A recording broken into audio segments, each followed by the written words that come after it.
The sun had begun its slow descent, stretching long shadows across the cotton fields, while the air hung heavy with humidity, earth, sweat, and faint smoke from distant chimneys.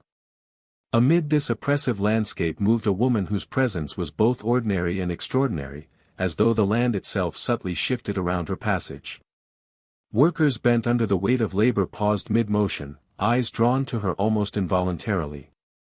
She moved with a rhythm at once deliberate and natural, as if the soil, the wind, and the dying light conspired to frame her as the unseen center of the plantation's daily drama. Tales among the enslaved spoke of her uncanny intelligence, a gaze that could silence a line of workers, a presence that unsettled even the most hardened overseers, and animals that responded to her as if sensing some unspoken force. As dusk thickened, shadows merged with the dark lines of the forest, the wind whispered through the leaves, and the plantation seemed alive with tension. She moved among the cabins, distributing water, offering brief words, or simply observing, her silence a language understood instinctively by those who labored under the sun. Small, strange incidents began to occur, a lantern flickering without cause, footsteps echoing through empty halls, animals behaving oddly in her vicinity.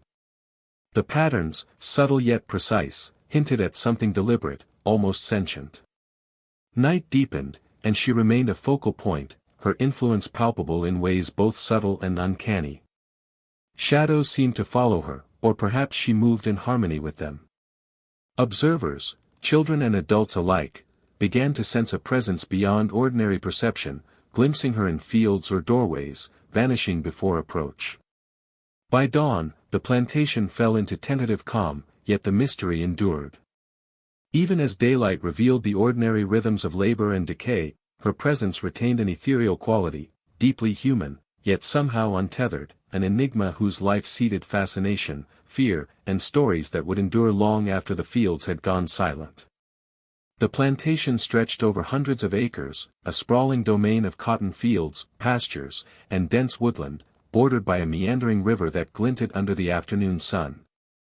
Its main house stood atop a slight rise, constructed of weathered timber and brick, the facade a testament to both wealth and neglect, with shutters hanging unevenly and paint flaking where the elements had taken their toll. The enslaved quarters lay in neat rows of small cabins, their thatched or tin roofs sagging under the weight of years and storms, the interiors bare save for simple bedding and personal belongings carefully preserved in hope or memory.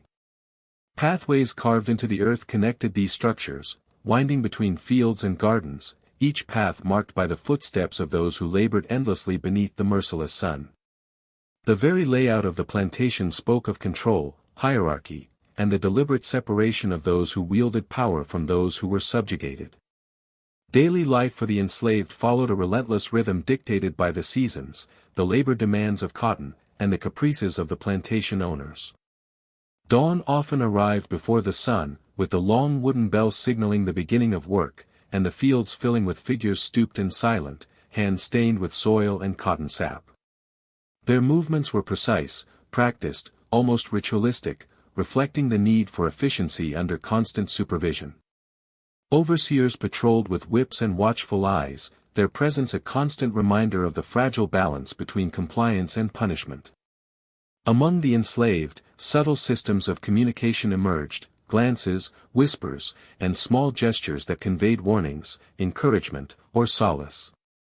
In the corners of these interactions, one could see the persistence of human resilience, the flickers of individuality and agency that persisted despite systemic oppression. The social hierarchy within the plantation was rigid and meticulously maintained. The owners occupied a world of relative ease within the main house, their days filled with letters, business transactions, and social obligations, often oblivious to the deeper emotional lives of those who toiled for their profit. Their wealth, built upon the labor of the enslaved, was visible in the fine fabrics, polished silverware, and imported furniture that contrasted starkly with the rough-hewn simplicity of the cabins below. The enslaved, meanwhile, navigated a complex web of power dynamics, balancing the need for survival with fleeting opportunities for autonomy. Some took on additional responsibilities, such as tending gardens, caring for animals, or performing domestic work within the main house, each role offering small increments of recognition, yet always under scrutiny and at the potential cost of punishment. Within this framework, the central figure of the woman began to carve out a presence. Even in the early years, her intelligence and perceptiveness were noted by both the enslaved and the overseers. She learned to read subtle shifts in mood and behavior, to anticipate the needs of those around her, and to navigate the precarious terrain of power with caution and ingenuity. Anecdotes passed down through oral histories recall moments in which she subtly influenced events, calming disputes among workers, providing comfort to the sick, or guiding others away from danger without drawing the attention or ire of those in authority. These small acts of agency were magnified by the sense that she existed slightly apart from ordinary constraints, as though the plantation itself, with its oppressive structures and rigid routines, bent subtly around her presence. The cultural and social context of the antebellum South shaped every aspect of life on the plantation. Religious observance, superstition, and local folklore were deeply intertwined with daily existence. Enslaved individuals often carried with them knowledge and traditions from Africa, which mingled with the Christian teachings imposed by owners and missionaries. This hybrid belief system informed perceptions of health, misfortune, and morality, and it was within this environment that stories of the woman's abilities and influence began to emerge. Some saw her as gifted, others as cursed, some whispered of healing hands, others of a power that disturbed the natural order. These narratives, often contradictory, were transmitted quietly, gaining potency over time, and further complicating the already tense social dynamics of the plantation. Interactions between the enslaved and the overseers were fraught with tension. While the latter enforced labor and punishment, the former cultivated subtle forms of resistance, work slowdowns, feigned ignorance, small thefts, and covert communication. Within this landscape, the woman navigated with remarkable skill. She observed and remembered details that others might overlook, anticipating both danger and opportunity. Stories indicate that she was adept at reading the moods of the overseers, offering precisely measured deference or challenge depending on circumstance. This ability allowed her to carve out spaces of relative autonomy, moments in which she could act with discretion, and at times, moments in which she subtly shifted the balance of power around her. The economic operations of the plantation also cast a long shadow over life there. Cotton, the lifeblood of the Southern economy, required meticulous care from planting to harvest. Seasons dictated intense periods of labor, and failure could bring severe consequences for the enslaved. Financial pressures on the owners often resulted in increased brutality or demands for efficiency, creating an environment where human lives were subordinated entirely to profit. Within this pressure cooker, the woman's presence was both stabilizing and destabilizing. She embodied competence, intelligence, and emotional depth that could soothe anxiety or provoke insecurity, depending on the observer. Her influence, subtle yet undeniable, was a thread weaving through the tightly controlled machinery of plantation life. Community among the enslaved was essential for survival. Despite the dehumanizing conditions, individuals created networks of support, teaching children, sharing food, and preserving stories. In this context, the woman emerged as a focal point of attention, someone whose insight, empathy, and quiet authority commanded respect. She was often a mediator, a source of knowledge, and a figure whose judgment was trusted in disputes and decisions. Her interactions demonstrated a remarkable understanding of human behavior, both as a survival mechanism and as a subtle form of resistance against the constraints imposed upon her. Over time, even the plantation owners began to take note of her influence. Letters and diaries hint at unease and fascination in equal measure. Some admired her intellect and beauty, others were unsettled by the sway she held over those around her. Stories of her ability to calm tense situations, anticipate problems, or elicit loyalty bordered on the extraordinary in the eyes of those unaccustomed to witnessing such agency from an enslaved woman. This attention, while often superficial or self-serving, nonetheless elevated her position within the social ecosystem of the plantation, making her presence a point of both intrigue and tension. By the close of this section, the plantation emerges not simply as a backdrop but as a fully realized character in the story, a living, breathing environment shaped by power, labor, and fear, yet permeable to the influence of one remarkable woman. Her life, situated within this complex historical and cultural framework, takes on deeper significance, illustrating both the constraints of her reality and the extraordinary impact she could exert within it. Every field, cabin, and shadowed corner becomes part of a narrative web, each element interacting with her presence to heighten tension, foster intrigue, and set the stage for the unfolding mysteries and extraordinary events that will define the rest of her story. She was unlike any other on the plantation, a figure whose presence drew attention even in a world designed to suppress individuality. Her origins were shrouded in uncertainty, whispered rumors that drifted among the enslaved quarters and reached even the ears of the overseers. Some claimed she had been born on the plantation itself, the daughter of parents who had labored under the same oppressive sun. Others suggested a more exotic lineage, ancestors whose distant lands lent her a mysterious allure. Her skin carried a rich, deep hue that contrasted with the pallor of European descent, and her hair, dark and coiled, framed a face that combined beauty with intensity, eyes that seemed to perceive far more than those around her. Even in her earliest years, she displayed a composure and awareness that suggested a mind operating several steps ahead of her environment, an understanding of subtle cues, intentions, and dangers invisible to others. Her movements were deliberate yet fluid, a rhythm that seemed almost choreographed, aligning with the pulses of life on the plantation while maintaining a sense of personal autonomy. When she walked among the fields, her posture suggested confidence, yet she was careful to navigate within the strictures imposed by those who wielded power. Observers, both enslaved and free, remarked on the way she seemed to command attention without demanding it. A glance, a tilt of her head, or the faintest smile could halt conversation, redirect labor, or provoke contemplation. The elders among the enslaved spoke of her with a mixture of awe and caution, noting that she seemed to inhabit both the tangible world of work and the intangible realm of presence and influence. Even in her youth, the woman demonstrated intelligence and perceptiveness that marked her as exceptional.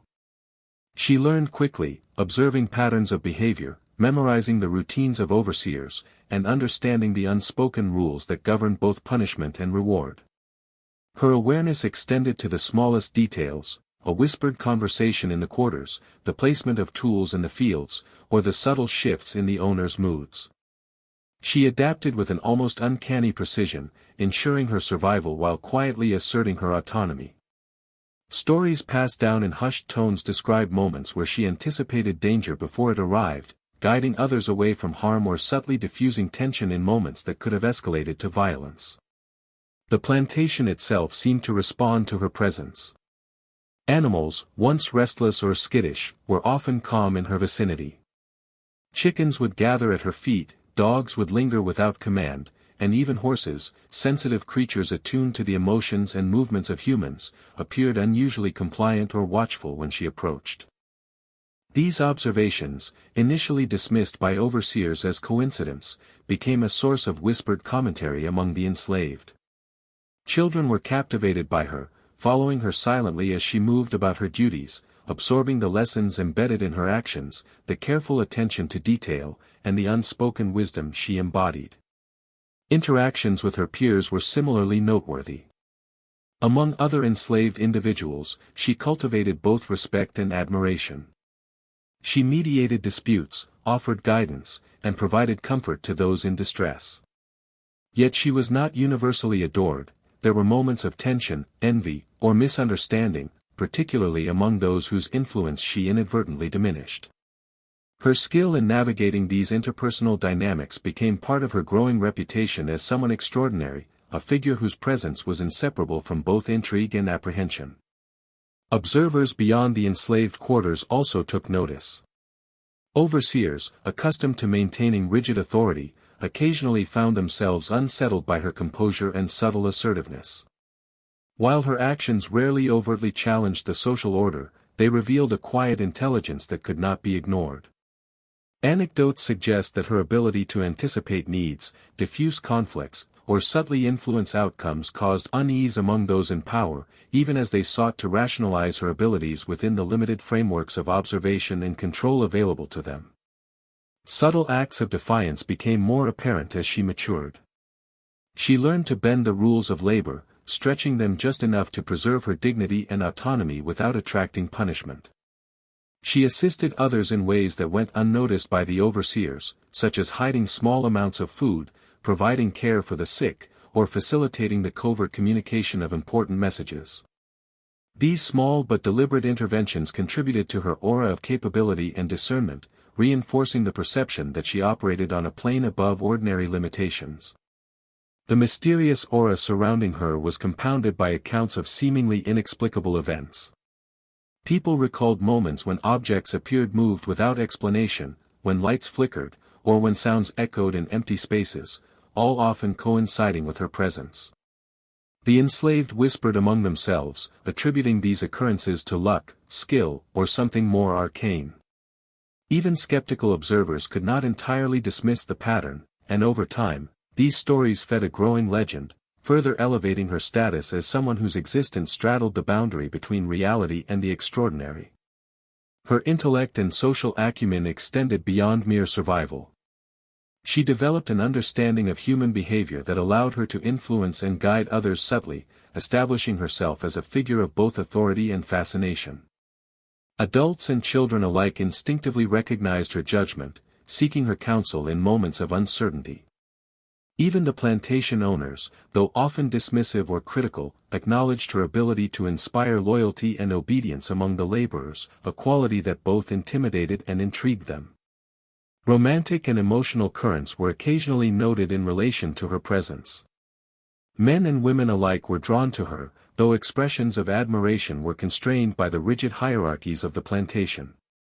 She navigated these dynamics with discretion, aware that attention could be both a source of danger and a tool of influence. Her ability to maintain control over her interactions, while fostering fascination without inviting peril, further solidified her reputation as exceptional, mysterious, and subtly powerful. Over time, her growing influence became intertwined with the fabric of the plantation itself. The daily rhythm of labor, the subtle networks of communication, and even the unspoken fears and hopes of the enslaved were all touched by her presence. She had become a lens through which the ordinary realities of plantation life were refracted, amplifying both their beauty and their brutality. The ordinary labor of cotton fields, chores in the cabins, and routines of the household were imbued with a heightened sense of observation and expectation whenever she was present. As she matured, her story began to attract attention beyond the immediate confines of the plantation. Travelers, visiting relatives, and local officials occasionally remarked on her charisma and intelligence, noting the impression she left on both the enslaved and the free. Stories circulated quietly in nearby communities, blending observation with speculation, reality with rumor, and forming the earliest seeds of legend. Her presence was no longer just a matter of personal influence, it had become a force that subtly shaped the social and psychological environment of the plantation and its surroundings. The combination of intelligence, charisma, subtle defiance, and the uncanny aura surrounding her ensured that she would not be forgotten. Even in the earliest stages of her life, the narratives began to accumulate, stories told around cooking fires, shared in secret corners of the fields, whispered in the quarters late at night, all contributing to a complex portrait of a woman who was simultaneously part of the plantation's machinery and somehow apart from it. The stage was set for the events, mysteries, and remarkable influence that would define her life and embed her story into the consciousness of those who survived her presence.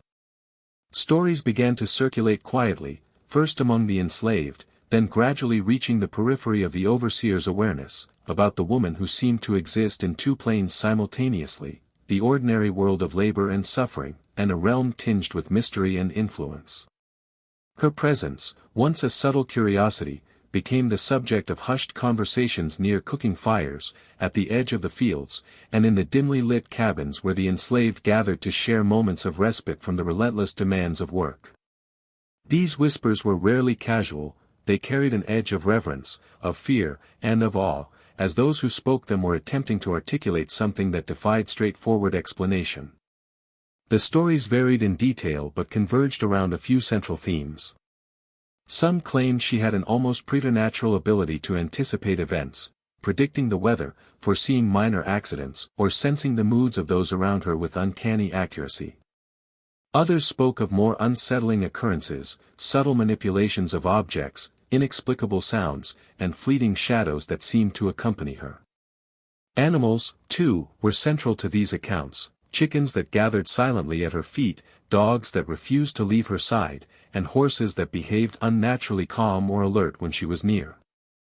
To the enslaved, who were deeply attuned to the rhythms of the natural world and to subtle signs of danger, these incidents were not dismissed, they were recorded in memory, repeated in stories, and shared with careful attention to detail. Whispers also carried elements of moral instruction and warning. Older women in the quarters would caution the young not to underestimate her or mock her abilities, speaking of her intelligence and observation as something to be respected rather than feared outright. At the same time, the stories were cautionary. Her presence could draw attention, provoke envy, or elicit consequences that were not always immediately visible. Children were both fascinated and intimidated, learning to observe her actions with a mix of admiration and trepidation. The narratives she inspired were becoming layered, combining fact, interpretation, and imagination, and were instrumental in shaping the social landscape of the plantation beyond the reach of the overseer's direct control. These early legends were not static. Each retelling introduced subtle variations, influenced by the storyteller's perspective, fears, or desires. Some described her as an almost saintly figure, possessing wisdom and compassion beyond her years. Others hinted at something darker, a power that unsettled natural order or provoked unease even among the adults. The ambiguity was central to the story's potency. She could be a source of comfort and protection, or an agent of subtle disruption. This duality intensified her presence in the collective imagination of the enslaved community, making her both beloved and feared, a figure whose influence extended far beyond her physical actions. The interplay between superstition and reality became increasingly evident as stories circulated. The enslaved, steeped in a mixture of African traditions, Christian teachings, and local folklore, interpreted events in ways that blended the spiritual and the tangible. Apparitions, whispered voices, and inexplicable incidents were not dismissed as irrational, they were integrated into a worldview that understood the visible and invisible worlds as interconnected. In this context, the woman's abilities were interpreted through multiple lenses, reinforcing her status as someone exceptional and enigmatic. Her presence was read as a sign, a message, or a caution, giving her an authority that transcended the limitations imposed by slavery. Even the overseers became aware of the stories, though their responses varied. Some attempted to ignore the whispers, dismissing them as superstition or exaggeration. Others were unsettled, noting coincidences that could not easily be explained, the sudden quieting of a field when she passed, animals acting strangely, or minor accidents coinciding with her presence. Their attempts to rationalize these events often fell short, heightening their unease. Occasionally, they observed her directly, testing boundaries and watching for deviation from routine, yet found themselves frustrated by her adaptability and apparent foresight. The growing tension between fear, fascination, and control created a charged atmosphere, one in which her influence was increasingly palpable. The oral narratives also included accounts of subtle acts that bordered on the extraordinary. She could soothe a child's fear with a gesture or a word, resolve disputes with minimal confrontation, and navigate the complexities of the plantation with a grace and awareness that seemed beyond her years. These abilities were recounted as evidence of her uniqueness, her capacity to operate in realms both practical and symbolic. She was not merely surviving the system, she was subtly shaping it, negotiating within it, and leaving an imprint on the behaviors, expectations, and imaginations of those around her. The legends surrounding her often highlighted contrasts, innocence and cunning, compassion and manipulation, submission and defiance. She could be tender with the young and vulnerable while commanding respect or fear from adults, she could obey directives yet bend them subtly to preserve her autonomy. The stories emphasized this duality, framing her as a figure whose complexity mirrored the contradictions inherent in the plantation itself, beauty amidst brutality, skill amidst oppression, light threaded with shadows. This tension created a psychological resonance, ensuring that stories about her were not merely entertaining, they were instructive, cautionary, and emotionally potent. Accounts of her interactions with animals and nature continue to grow in prominence. Witnesses described her walking through fields while birds took flight in her wake, only to settle again moments later, as if responding to her will. Small domestic animals exhibited behaviors that were meticulously noted, cats appearing mysteriously at her side, livestock responding to her presence in ways that defied ordinary understanding. These incidents, whether coincidence, intuition, or something else entirely, were repeated in stories with increasing emphasis, enhancing the aura of otherworldliness that surrounded her and feeding the early formation of her legend. The psychological impact on those who lived in proximity to her cannot be overstated. The enslaved, constantly balancing survival and community, were acutely sensitive to shifts in environment and behavior.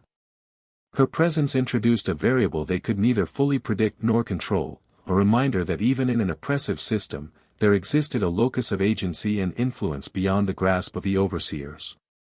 In this context, fascination intertwined with fear, admiration with caution, and everyday life became suffused with a quiet tension that permeated work, rest, and ritual.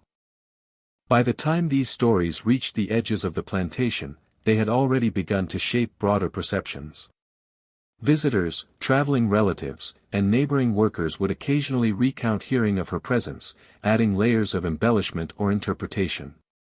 In this way, the early legends became a network of narratives that transcended the immediate environment, embedding her story in the social consciousness of the wider region. These accounts, fluid and adaptive, laid the groundwork for the more elaborate tales and heightened suspense that would follow, ensuring that her presence remained at once enigmatic, influential, and hauntingly memorable. The woman's presence did not go unnoticed by the plantation owners, whose curiosity and unease grew in equal measure. They observed her with a mixture of intrigue, suspicion, and at times, thinly veiled apprehension, recognizing that her intelligence and composure placed her in a position both extraordinary and potentially destabilizing. Letters and diary entries from the owners, later preserved in archives, reflect a mixture of admiration and frustration, admiration for her subtle influence and skill, frustration at their inability to fully control or predict her actions. These documents suggest that even in a rigidly hierarchical society, there existed cracks in authority, spaces where her presence challenged assumptions about obedience, power, and visibility. Interactions between the woman and the owners were often carefully orchestrated, each party navigating an unspoken web of tension. She learned to temper her words, gestures, and expressions to suit the circumstances, maintaining a delicate balance between deference and autonomy. At times, she displayed compliance and servitude that reassured the overseers and owners, yet beneath these moments lay a keen awareness of her own influence. Her ability to read the moods and intentions of those in power became a subtle form of manipulation, a quiet assertion of agency within a system designed to strip her of it. Observers occasionally remarked on the uncanny precision with which she anticipated questions, avoided confrontation, or guided discussions in ways that minimized risk while preserving her dignity. The owner's fascination often took the form of scrutiny and testing. They observed her tasks in the kitchen, the fields, and the quarters, noting both her efficiency and her composure under pressure. Anecdotes describe moments when they deliberately disrupted routines or altered expectations to gauge her reactions, only to be met with responses that were measured, adaptive, and occasionally disarming. In some instances, her subtle interventions prevented minor accidents or smoothed tensions among other workers, revealing a competence and presence that exceeded ordinary expectation. The owner's curiosity was tinged with a mix of admiration and unease, as they recognized the depth of her awareness and influence over the community without ever fully comprehending the source or extent of her power. Power dynamics on the plantation were complicated further by the woman's interactions with other members of the enslaved community. She became a focal point for communication, mediation, and guidance, often navigating disputes or tensions with a skill that highlighted both intelligence and empathy. Owners occasionally observed these interactions, recognizing her capacity to influence the behavior and morale of others. Some were unsettled by the implications: if her sway extended beyond her immediate duties, it could disrupt the delicate equilibrium upon which control rested. The duality of her existence, obedient and subversive, visible and influential, challenged assumptions about the hierarchy of power, creating subtle tensions that reverberated throughout the plantation. Reports of her interactions with the owners included moments that blurred lines between fascination, intimidation, and subtle resistance. She could respond to commands with precise compliance while simultaneously asserting her autonomy in ways so nuanced that they went unnoticed by the untrained eye. Her presence evoked admiration from some and discomfort from others, particularly those unable to reconcile her intelligence and composure with their expectations of subservience. Letters and oral accounts describe moments in which her gaze, tone, or posture seemed to unsettle even those accustomed to absolute authority, creating an atmosphere of heightened attention and psychological tension. The woman's ability to navigate these dynamics extended to her interactions with male plantation owners and overseers, who occasionally attempted to exploit her for personal fascination or desire. While some sought to impose themselves, her understanding of human behavior allowed her to deflect unwanted attention with subtlety, maintaining control over her presence and interactions. Stories describe instances where she used silence, measured gestures, and precise timing to preserve both her dignity and personal safety.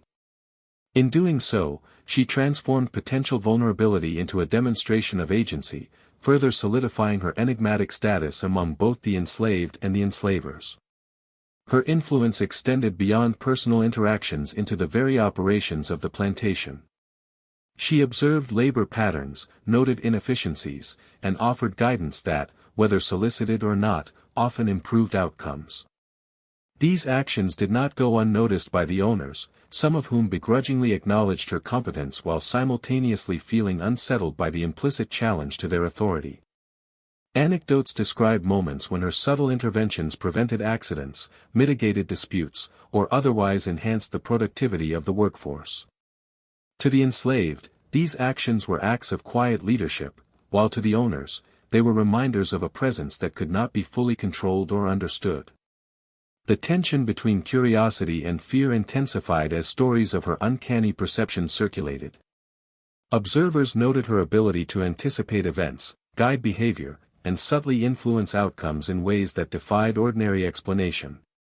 Animals responded differently in her presence, and the smallest interactions often carried disproportionate weight. The owner's attempts to rationalize her abilities, attributing them to intelligence, luck, or intuition, never fully accounted for the consistency and subtlety of her influence. This ambiguity heightened the sense of unease, adding layers of complexity to her reputation and reinforcing the perception that she existed, in part, outside the ordinary constraints of the plantation. Encounters with outsiders visiting the plantation added further complexity to her narrative. Merchants, family members, and local officials occasionally observed her interactions with both the enslaved and the owners, noting an aura of composure, awareness, and influence that seemed at odds with her imposed status. Reports describe a mixture of admiration, curiosity, and quiet apprehension. Some visitors were captivated by her presence, recounting her intelligence, poise, and subtle authority in letters and journals. Others were disturbed by the seeming autonomy she maintained within a system designed to suppress it, reflecting the broader tension between individual agency and institutional control. These encounters also served to reinforce the stories and legends that circulated within the enslaved community. Observations from outsiders, combined with the woman's own actions and the owner's reactions, created a layered narrative in which her abilities, presence, and influence were constantly validated, questioned, and reinterpreted. The interplay of fact, perception, and rumor contributed to the growing aura of mystery surrounding her, further elevating her status as an exceptional figure whose life was both ordinary in its labor and extraordinary in its psychological and social impact. By the close of this section, the woman had become a nexus of fascination and influence, her presence weaving together threads of power, curiosity, and subtle manipulation. The plantation, with its rigid hierarchies and relentless labor, had been transformed in small but significant ways by her intelligence, composure, and strategic awareness. Owners and overseers were unsettled and captivated in equal measure, the enslaved were inspired and cautious, and the fabric of daily life had been altered to accommodate a figure who existed both within and beyond the ordinary constraints of their world. The stage was set for the escalating tension, mysterious incidents, and psychological complexity that would define the next phase of her story, deepening both fascination and unease across the plantation. The ordinary rhythm of plantation life, with its sun-drenched fields and regimented labor, began to fracture as strange incidents multiplied around her presence. Small accidents and inexplicable occurrences became increasingly frequent, first whispered among the enslaved, then impossible to ignore by the overseers. Tools were found misplaced despite meticulous oversight, fires flickered inexplicably in empty kitchens, and animals behaved in ways that suggested awareness of something unseen. Chickens froze mid-step when she approached, horses became restless or oddly compliant, and dogs sometimes refused to obey commands, as if acknowledging a presence they alone seemed to recognize. These events, subtle yet pervasive, heightened the tension on the plantation, creating an atmosphere in which ordinary explanations felt inadequate. The psychological strain on those living and working in proximity to her was profound. The enslaved, already burdened with physical labor and the constant threat of punishment, found themselves navigating an additional layer of uncertainty. Whispers of her abilities, coupled with the unexplained incidents, fostered both reverence and anxiety. Workers began to anticipate her movements, adjusting their own behavior in subtle ways, both to align with perceived expectations and to avoid drawing attention to themselves.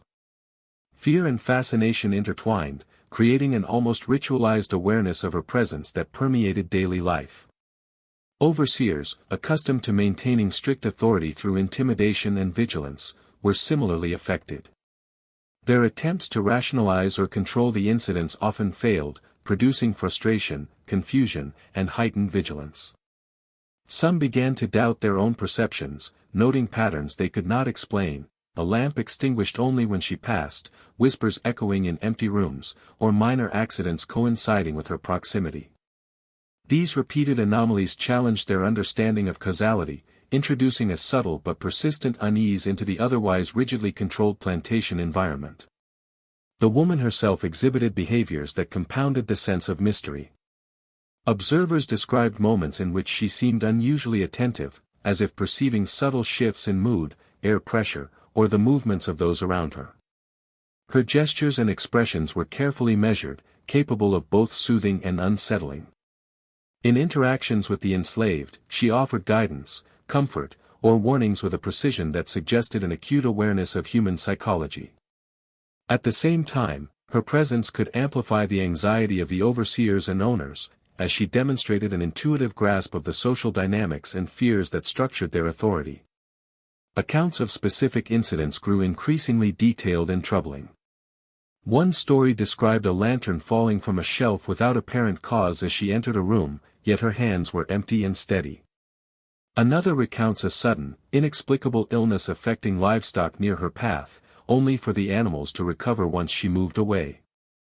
Workers spoke of hearing voices in empty corridors, footsteps echoing behind her when no one followed, and objects shifting position without explanation. Each incident, whether mundane or eerie, was meticulously observed and recounted, contributing to the growing sense that her presence altered the environment in ways beyond ordinary comprehension. The psychological impact on her own mental state was subtle but significant. Living under constant scrutiny, navigating a web of fear, fascination, and superstition, she had to maintain careful control over her actions and demeanor. Oral histories suggest she developed a keen self-awareness, monitoring her own gestures, tone, and timing to preserve both autonomy and influence. The strain of balancing survival, power, and perception created a tension in her behavior that observers sometimes interpreted as ethereal composure, other times as uncanny premonition. Her capacity to endure, adapt, and subtly manipulate circumstances underscores both her intelligence and the extraordinary pressures imposed by her environment. The enslaved community interpreted these strange incidents through the dual lenses of pragmatism and folklore. Some saw them as signs of spiritual power, a protective influence that could shield the vulnerable or guide them away from harm. Others viewed them with caution, acknowledging potential danger or imbalance, and adjusted their behavior accordingly. In this way, the psychological effects of her presence extended beyond her immediate actions, shaping the collective consciousness and daily routines of those around her. Reverence, fear, and practical adaptation became intertwined, and ordinary life became suffused with an undercurrent of anticipatory tension. Owners and overseers struggled to rationalize these occurrences. Physicians and local officials occasionally consulted or intervened, offering explanations grounded in contemporary science, superstition, or religious doctrine. Illness was attributed to environmental factors, accidents to negligence, and animal behavior to training or instinct. Yet the consistency and timing of the events often resisted conventional reasoning, leaving both skeptics and believers unsettled. Journals and letters reflect frustration at the inability to fully account for the incidents, revealing the limitations of authority and the subtle power she exerted simply by existing within their sphere of observation. The incidents began to escalate in complexity and frequency. More elaborate patterns emerged, objects seemed to respond to her movements, sounds appeared in empty spaces, and minor injuries or accidents occurred in her vicinity yet left no clear explanation. Workers sometimes noted an eerie symmetry, as though events were choreographed by an unseen hand. These occurrences intensified the psychological strain, introducing doubt, suspicion, and heightened vigilance into the plantation's daily life. Even those who tried to dismiss or rationalize the incidents felt the pull of uncertainty, a quiet awareness that the ordinary rules of cause and effect did not fully apply in her presence. Social relationships were also affected by these strange events. Tension grew among the enslaved, as the ambiguous nature of the incidents made it difficult to discern whether they were signs of guidance, warning, or manipulation. Rumors of her abilities spread more widely, reinforcing her enigmatic status while subtly altering interpersonal dynamics. Envy, admiration, fear, and loyalty all became entangled, creating a complex web of psychological influence. Her subtle manipulation of perception, whether intentional or incidental, amplified these effects, further consolidating her place at the center of both attention and speculation. As the pattern of incidents persisted, the narrative surrounding her evolved. Observers began to recognize that she was more than a participant in daily life, she was an active agent whose presence shaped behavior, perception, and outcomes in ways that resisted simple categorization. She became a figure around which both legend and anxiety coalesced, embodying the tension between ordinary labor and extraordinary influence. The psychological strain of her presence, felt by both the enslaved and the overseers, underscored the fragile equilibrium of the plantation and highlighted the limits of authority, understanding, and control in a system otherwise defined by hierarchy and routine. By the end of this period, the plantation had transformed in subtle but unmistakable ways. Ordinary tasks, conversations, and routines were imbued with a heightened awareness of her presence. Her influence was no longer limited to direct interactions, it permeated the environment, shaping both behavior and perception. Fear, fascination, and psychological strain became intertwined, leaving a lingering sense that life on the plantation could never return to its previous simplicity. The stage was set for further escalation, as the interplay of mystery, influence, and perception would intensify, setting the path toward greater intrigue, tension, and the eventual unraveling of conventional understanding. As the unusual incidents continued to accumulate, a growing number of observers, both enslaved and free, sought explanations that could reconcile the strange phenomena with reason. Local authorities and plantation owners, driven by curiosity and a desire to maintain control, turned to the frameworks available to them, contemporary science, religion, and folklore. Physicians were consulted for minor ailments that seemed to coincide with her presence, yet medical explanations often fell short, leaving questions unresolved. Clergy attempted to interpret her influence as divine or spiritual, warning against perceived dangers or invoking moral lessons. At the same time, the enslaved turned to ancestral knowledge, combining African traditions with Christian teachings to interpret her abilities, creating a layered tapestry of belief that blended empirical observation with spiritual understanding. Scholarly and quasi-scientific efforts to rationalize her presence were often haphazard but revealing. Local physicians noted correlations between her movements and the occurrences around her, sometimes suggesting heightened sensory perception, acute observation skills, or psychosomatic reactions among those nearby. Experiments were limited by both technology and social constraints. The enslaved could not be interrogated freely, and direct observation risked unpredictable outcomes. Nevertheless, these attempts reflect an early engagement with empirical reasoning, as individuals sought patterns, causation, and replicable phenomena within a context dominated by fear, hierarchy, and superstition. Religious interpretations played a significant role in shaping perceptions.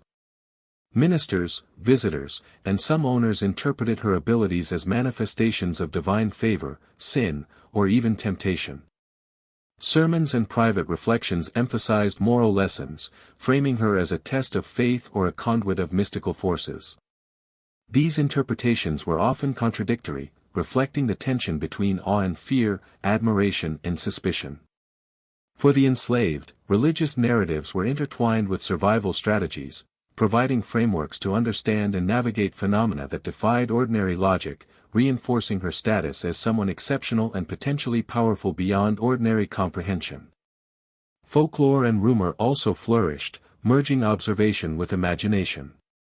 Stories of her foresight, influence over animals, and subtle manipulations circulated widely, passed from cabin to cabin and from field to field. These accounts were enriched by exaggeration and interpretation, with every retelling adding layers of narrative detail. The stories functioned as both entertainment and instruction, warning of danger, extolling intelligence, and emphasizing her enigmatic presence. Over time, folklore and empirical observation coexisted uneasily, creating a multidimensional portrait of a figure who was simultaneously human and extraordinary. Within the plantation, attempts to rationalize the phenomena were intertwined with social control. Owners and overseers often sought to test her abilities indirectly, observing reactions to controlled scenarios or minor disruptions. Their methods included changing work routines, introducing unexpected stimuli, or observing her responses to events engineered to provoke confusion. Despite these attempts, she adapted with remarkable acuity, demonstrating foresight, composure, and subtle influence that eluded straightforward measurement or prediction. Her ability to navigate these tests without overt defiance reinforced her reputation as extraordinary, cultivating both admiration and unease. The enslaved population, meanwhile, engaged in their own forms of analysis. They observed patterns in behavior, timing, and environmental changes, noting correlations that suggested a level of intentionality. Some interpreted her actions as protective, others as morally or spiritually significant, and still others as an enigmatic force that defied simple categorization. This collective reasoning served both practical and psychological functions, allowing the community to navigate uncertainty while preserving agency and fostering cohesion. Observation, interpretation, and oral tradition became intertwined, forming a dynamic system through which her influence was understood, recorded, and transmitted. Psychological theories, though rudimentary by modern standards, also emerged.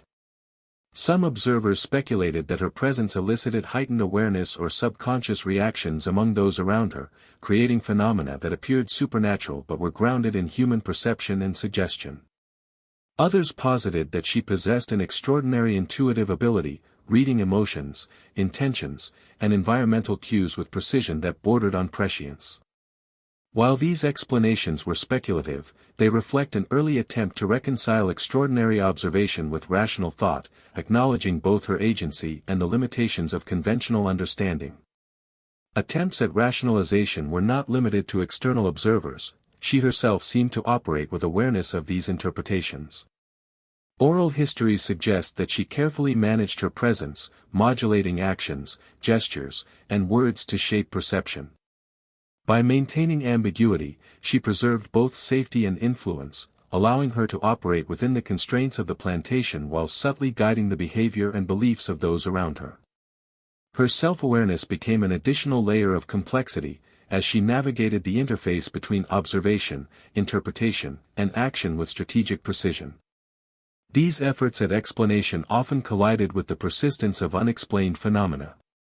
Objects continued to shift mysteriously, animals reacted in unusual ways, and subtle patterns in behavior or accident defied ordinary reasoning. The combination of empirical observation, religious interpretation, and folklore created a rich, if sometimes contradictory, narrative environment in which her life and influence were continuously reinterpreted. Each attempt at rationalization, whether successful or not, reinforced the perception that she was operating in a realm partially outside the ordinary, simultaneously eliciting awe, fear, and curiosity. The broader community also contributed to attempts at understanding. Travelers, merchants, and visiting family members recounted observations of her abilities, adding external perspectives that both corroborated and complicated local narratives. Letters and diaries preserved by outsiders reveal fascination, skepticism, and unease, highlighting the tension between social hierarchy, perception, and mystery. These accounts amplified her reputation, ensuring that her story extended beyond the immediate confines of the plantation and into a wider cultural consciousness. Over time, the interplay of rationalization, folklore, and observation solidified a layered understanding of her presence. She was seen as simultaneously extraordinary and human, both subject to and resistant against the ordinary constraints of her environment. The attempts to explain her influence were emblematic of broader efforts to reconcile authority, observation, and belief in a world constrained by hierarchy yet fraught with uncertainty. These efforts laid the foundation for ongoing speculation, debate, and narrative embellishment, shaping the perception of her life for generations to come. By the end of this phase, her presence was no longer merely a curiosity, it was a focal point for inquiry, interpretation, and psychological engagement. Observers, both enslaved and free, struggled to reconcile the tangible and intangible elements of her influence. Her actions, intentional or otherwise, had created a living puzzle, a network of phenomena that resisted reduction to simple explanation. The stage was set for further escalation, as the collision between extraordinary presence and ordinary perception would intensify, leading to heightened tension, isolation, and the eventual unraveling of conventional understanding surrounding her life and the plantation itself. As the incidents and perceptions surrounding her intensified, the woman increasingly became a figure of both fascination and suspicion, caught between admiration and fear. Her presence, once subtly influential, now provoked a more pronounced response from both the enslaved and the overseers. Workers in the field spoke of a tension in the air whenever she approached, their movements conscious and deliberate, their voices lowered as if the very atmosphere carried her scrutiny. The owners' attempts to assert control grew more frequent, their scrutiny more invasive, yet each intervention seemed to underscore her autonomy rather than diminish it. The subtle equilibrium she had maintained began to shift, introducing isolation into her existence, both social and psychological. Isolation manifested in multiple ways. The enslaved, while still respectful, began to treat her with cautious distance, aware that proximity sometimes coincided with strange occurrences. Children who had once followed her silently now lingered at the edges, drawn by curiosity but constrained by an instinctive wariness. Among the adults, admiration and fear coexisted uneasily, generating a social barrier that left her increasingly apart. The overseers and owners, struggling to reconcile her intelligence and influence with their rigid expectations, imposed structured oversight, unintentionally reinforcing her separation. Every interaction became weighted with observation, interpretation, and subtle negotiation, leaving her to navigate a landscape that was both hypervisible and increasingly isolating. The psychological toll of this isolation was considerable. Stories indicate moments of quiet contemplation, where she retreated to the edges of the plantation or the dense woods nearby, seeking spaces where she could observe without interference and reflect without judgment. These retreats were strategic as well as restorative, allowing her to maintain awareness of the plantation while shielding herself from the constant attention. She honed an acute sense of timing, gesture, and perception, ensuring that her movements remained deliberate, measured, and effective in preserving both safety and influence. The interplay between observation, self-preservation, and strategic action became central to her daily existence. As the tension escalated, the frequency and intensity of strange incidents grew. Objects shifted in ways that defied explanation, animals behaved erratically, and subtle environmental changes coincided with her presence. Workers reported faint sounds in empty corridors, glimpses of movement in shadows, and fleeting sensations that could not be attributed to ordinary causes. Even the overseers, accustomed to rigid control and disciplined observation, found themselves unsettled, questioning the reliability of their own perceptions. Each unexplained event reinforced her mystique, amplifying both reverence and unease, and contributing to her increasing social and psychological isolation. The plantation itself seemed to respond to her presence. Fields, cabins, and workspaces became arenas of heightened awareness, as every individual adjusted behavior to account for potential anomalies. Minor accidents were scrutinized for patterns, subtle movements were noted with care, and everyday routines were shadowed by anticipation. The ordinary environment became a landscape of observation and expectation, with her at its center. The psychological impact on both the enslaved and overseers intensified, creating a feedback loop in which fear, fascination, and speculation amplified the mysterious events surrounding her. Isolation also deepened her relationship with knowledge and intuition. She cultivated an understanding of human behavior that allowed her to anticipate reactions, manipulate perceptions subtly, and navigate complex social hierarchies. Her actions demonstrated an extraordinary combination of observation, timing, and psychological insight. Even when physically separated or socially constrained, her influence persisted, as those around her unconsciously adjusted to the patterns she had established. This interplay between agency and isolation created a dynamic tension, positioning her simultaneously as participant, observer, and architect of influence. The sense of psychological strain extended to the overseers and owners. Their attempts to assert control were undermined by the unpredictable incidents, subtle social dynamics, and the woman's intuitive responses. Frustration, fear, and fascination intertwined, creating a heightened vigilance that mirrored her own acute awareness. Journals and letters describe the mounting unease, reflecting an inability to fully reconcile their authority with the phenomena they observed. This tension further isolated her, as it intensified scrutiny while simultaneously elevating her enigmatic status. Socially, isolation transformed relationships within the enslaved community. While respect and loyalty remained, admiration was tempered by caution, and interactions were mediated by the awareness that proximity could provoke unexpected events. The dynamics of cooperation, support, and communication shifted subtly, with individuals balancing the need for guidance against the unpredictability of her presence. These adjustments reflected both pragmatic survival strategies and an intuitive response to her extraordinary influence, reinforcing her position as a figure both central and apart from ordinary social networks. The psychological impact on the woman herself was marked by heightened self-awareness. Oral histories and anecdotal accounts suggest a constant internal calibration, where she monitored her own presence, gestures, and decisions to maintain autonomy while mitigating risk. She developed a keen sense of timing and environmental attunement, allowing her to act decisively in moments of subtle tension. Her solitude, while imposed by circumstance, became a space of strategy, reflection, and quiet mastery, allowing her to navigate the complexities of the plantation with skill and poise. Isolation also intensified her emerging legend. Stories circulated with increasing elaboration, depicting her as both protective and formidable, benevolent and mysterious. Observers, constrained by hierarchy or fear, contributed layers of interpretation, embellishment, and speculation.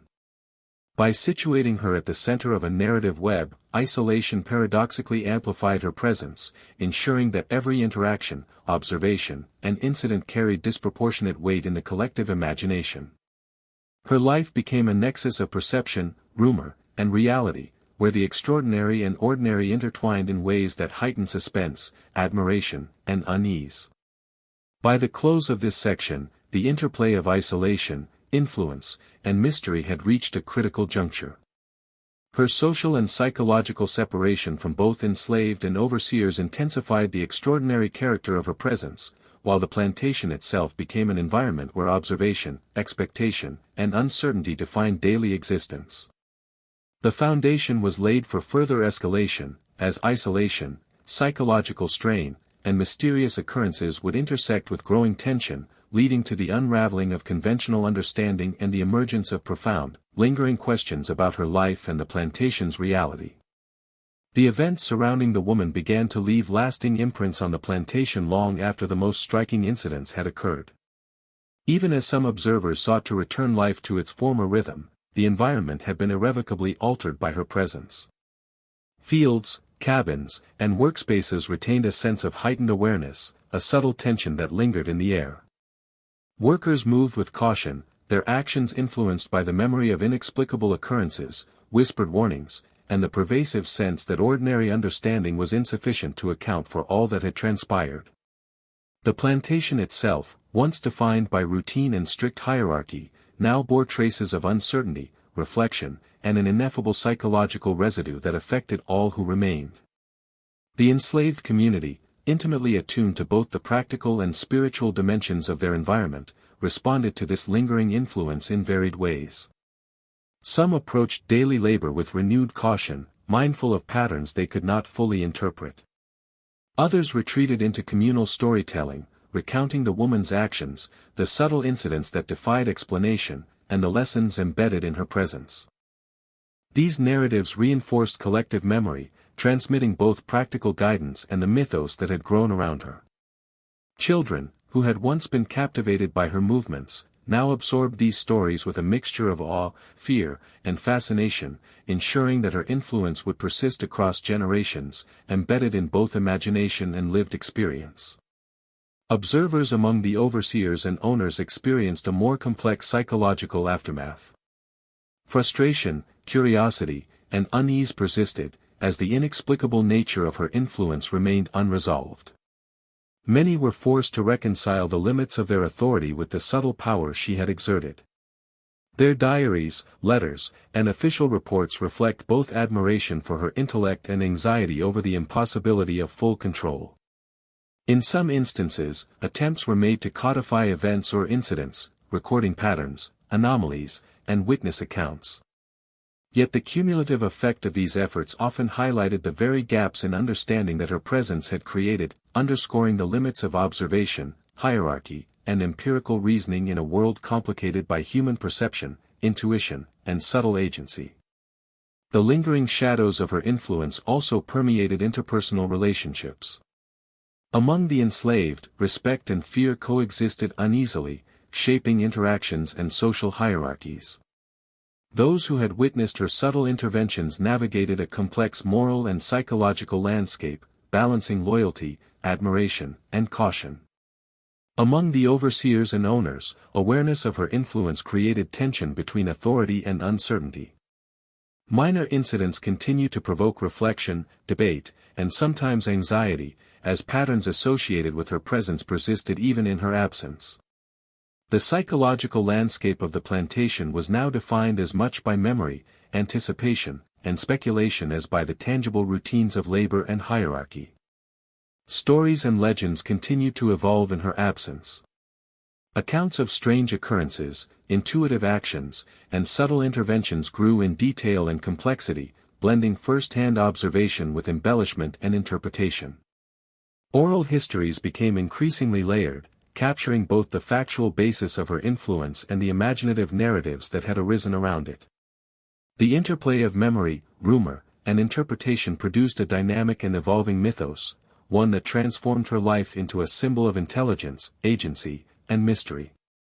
These stories were not merely entertainment, they functioned as a repository of cultural knowledge, offering guidance, caution, and moral reflection for those who remained on the plantation. Even outsiders, visiting merchants, family members, and local officials, contributed to the expansion of her legend.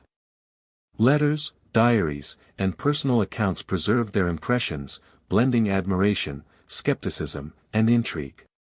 Their observations often amplified the mystery, highlighting incidents that defied conventional explanation and emphasizing the psychological and social impact she had exerted.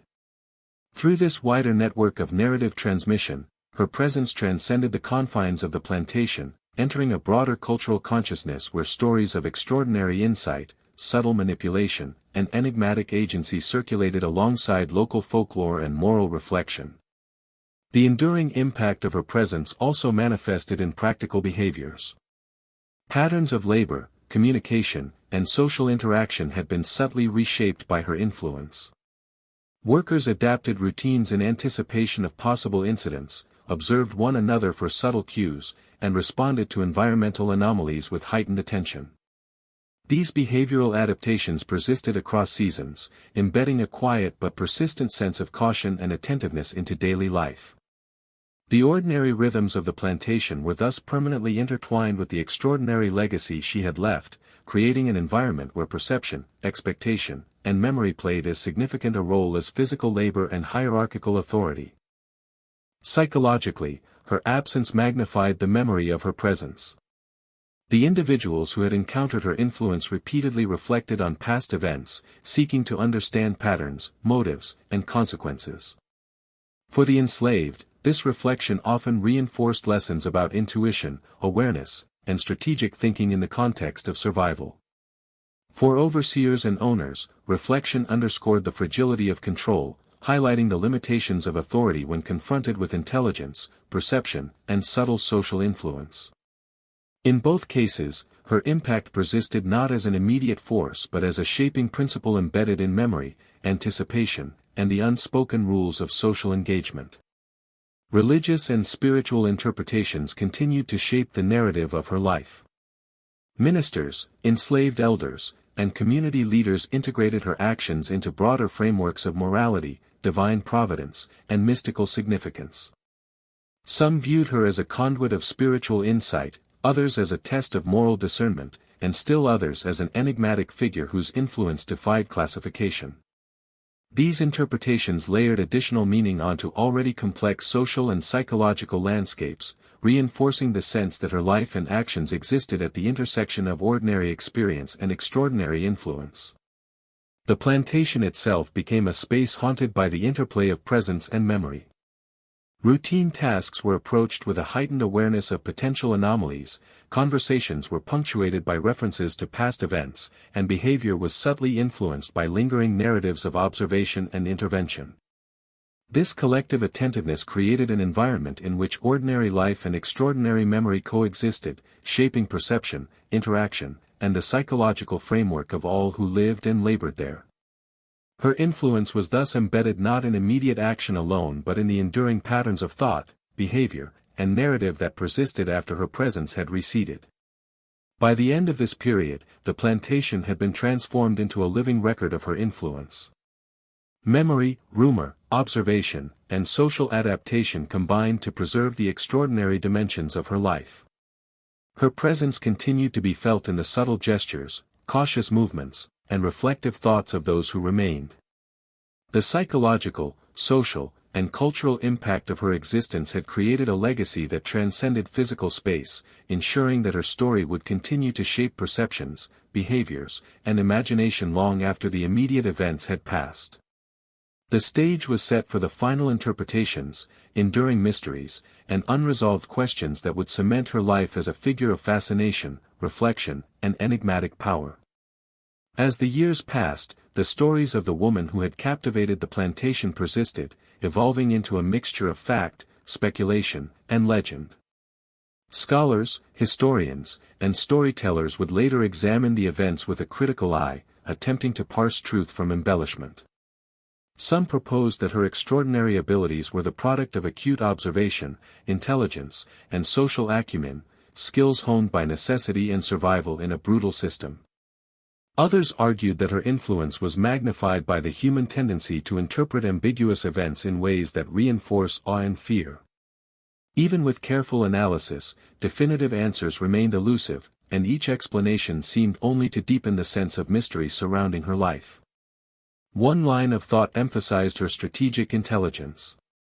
She had demonstrated an uncanny awareness of human behavior, anticipating reactions and subtly influencing outcomes without overt confrontation. Her ability to navigate social hierarchies, negotiate interpersonal tensions, and exert influence while avoiding punishment suggested a level of psychological sophistication that transcended ordinary expectation. Scholars who examined oral histories and written accounts noted that many of the incidents attributed to supernatural or mystical causes could plausibly be understood as the result of careful observation, timing, and intuition. Yet even this rational perspective could not fully account for the consistency and subtlety of her perceived impact. Another theory considered the role of suggestion, perception, and social dynamics. The environment of the plantation, steeped in hierarchy, fear, and superstition, created fertile ground for the amplification of small incidents into larger narratives. Eyewitness accounts often emphasized coincidences and unexplained occurrences, but these may have been intensified by expectation and collective interpretation. The psychological tension created by her presence, combined with the enslaved community's attentiveness and the overseer's scrutiny, may have transformed minor anomalies into events perceived as extraordinary. This perspective highlights the interplay between individual action and communal perception, illustrating how legend can emerge from the convergence of human psychology and social context. Religious and spiritual interpretations continued to shape understanding as well. Ministers, elders, and storytellers framed her life through moral, mystical, or providential lenses. Some saw her as a conduit of divine guidance, a figure whose presence carried lessons for survival, morality, and spiritual insight. Others interpreted the incidents as signs, omens, or tests, emphasizing the need for vigilance, obedience, and discernment.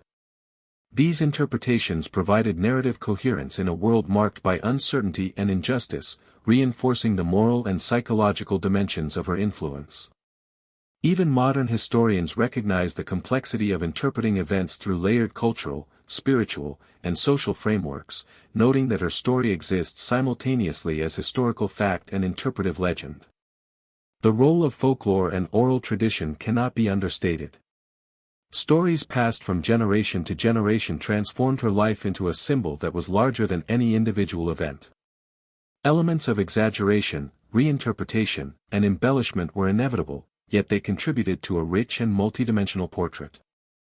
Observers often recounted events that were impossible to verify but consistent in theme: her uncanny foresight, her influence over animals, her subtle social guidance. These narratives, while historically ambiguous, capture the essence of her presence and reinforce the perception of a life that operated at the boundary between the ordinary and the extraordinary. Attempts to locate physical or documentary evidence of her extraordinary influence have been largely inconclusive. Diaries, letters, and official records offer glimpses of her life and the events surrounding her, but they rarely capture the full scope of incidents described in oral histories. Some accounts corroborate unusual observations, while others contradict them or leave gaps that fuel continued speculation. The absence of definitive proof has only intensified fascination, as the tension between recorded history and lived experience underscores the enduring ambiguity of her story. Each piece of evidence raises new questions even as it illuminates aspects of her life, sustaining the narrative tension that has defined her legacy for generations. Psychologically, her story invites reflection on the nature of perception, influence, and memory. Her ability to shape behavior, subtly manipulate outcomes, and command attention without coercion illustrates the profound impact of human agency under constrained circumstances. Observers' memories of events, colored by emotion, expectation, and fear, highlight the malleability of perception in a charged social environment. This intersection of objective action and subjective interpretation ensures that her life continues to provoke analysis, debate, and fascination, revealing as much about human psychology as it does about her individual experience. Several enduring questions remain unresolved. Did she possess an intuitive understanding of human behavior so advanced as to seem preternatural? Were the strange incidents the product of acute observation, coincidence, or subtle manipulation? To what extent did communal perception amplify ordinary occurrences into extraordinary events? How much of her influence was intentional, and how much emerged organically from the social dynamics of the plantation? Each question reflects the tension between agency, circumstance, and interpretation, ensuring that her life remains a fertile ground for inquiry and speculation. Her story also invites reflection on the broader context of the plantation and slavery. Her influence, whether understood as extraordinary skill, social intuition, or mystical power, reveals the subtle forms of agency and resistance available within a system designed to constrain freedom. Her ability to navigate, negotiate, and shape her environment demonstrates the resilience, intelligence, and adaptability required to survive and exert influence under extreme conditions. These considerations enrich historical understanding, illustrating the ways in which individual lives intersect with, resist, and transform larger social structures. The legacy of her life continues to resonate in both historical scholarship and cultural imagination. Writers, historians, and storytellers have explored her story as a window into psychological acuity, social influence, and the emergence of legend within oppressive contexts. The narrative challenges assumptions about authority, perception, and power, highlighting the intricate interplay between observable action, social interpretation, and narrative construction. Her story exemplifies the capacity for extraordinary presence to emerge within ordinary circumstances, leaving a lasting impression on both contemporaries and successive generations. Even in contemporary reflection, the story remains unresolved. Scholars continue to debate interpretations, weighing rational, spiritual, and folkloric explanations. Oral traditions preserve the memory of her presence, emphasizing the emotional, moral, and psychological dimensions of her life. The interplay of these perspectives ensures that her narrative is not static, it evolves with each retelling, analysis, and reinterpretation. The persistence of ambiguity, combined with the compelling nature of her influence, ensures that her life continues to provoke curiosity, reflection, and wonder. By the end of this analysis, the woman's life stands as a nexus of mystery, intellect, and social influence. Attempts to rationalize her abilities illuminate human psychology, social perception, and cultural interpretation, yet they do not resolve the fundamental enigma of her presence. Her story exists simultaneously as historical account, psychological case study, and legend, demonstrating the enduring power of human agency, perception, and narrative. The questions that remain open, the theories that attempt to explain her influence, and the myths that have grown around her presence all contribute to a legacy that defies closure, ensuring that she remains an enduring figure of fascination, mystery, and reflection. Decades passed, yet the memory of the woman who had captivated the plantation persisted like a shadow etched into the consciousness of those who had lived under her influence. Even long after her direct presence faded, the stories she inspired continued to circulate among descendants of the enslaved, plantation workers, and local communities. These narratives, woven from a mixture of memory, interpretation, and imagination, kept her influence alive.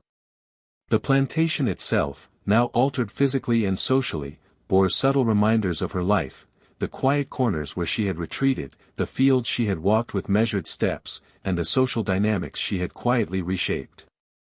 These traces, though faint, anchored her presence in both the landscape and collective memory, allowing her life to echo through generations. The oral traditions that developed around her became increasingly elaborate. Stories passed from elders to children, often dramatized and embellished to emphasize her intelligence, influence, and enigmatic qualities. She was described as a figure whose awareness exceeded the ordinary, whose interventions often prevented disasters, and whose presence inspired both caution and reverence. Each retelling added layers of detail, imagination, and interpretation, creating a complex portrait that blended history with legend. Even within the enslaved community, interpretations varied. Some viewed her as a protector, others as a moral guide, and still others as a figure whose abilities were mysterious, bordering on the supernatural. The multiplicity of narratives underscored her profound and enduring impact on collective consciousness. Beyond the plantation, her story began to circulate among outsiders, including merchants, travelers, and local officials who had observed her or heard accounts from those who had. Letters, diaries, and records preserved fragments of her influence, often describing incidents that defied explanation and expressing a mixture of admiration, awe, and unease. Visitors noted her extraordinary presence, her skill in navigating complex social interactions, and the subtle power she exercised without overt authority. These external observations reinforced the internal narratives, creating a layered understanding of her life that combined first-hand experience, hearsay, and interpretive imagination. The interplay of local and outsider perspectives enriched the story, amplifying both its historical and mythic dimensions. Scholars and historians, centuries later, would approach her story with a combination of curiosity and caution. They faced the challenge of disentangling fact from folklore, examining the reliability of oral histories, written records, and anecdotal accounts. Some emphasized her strategic intelligence, highlighting her ability to influence social dynamics, anticipate reactions, and maintain autonomy within a system designed to suppress agency. Others explored the psychological and social mechanisms that might have contributed to the perception of extraordinary abilities, including heightened awareness, acute observation, and the amplification of minor incidents through communal interpretation.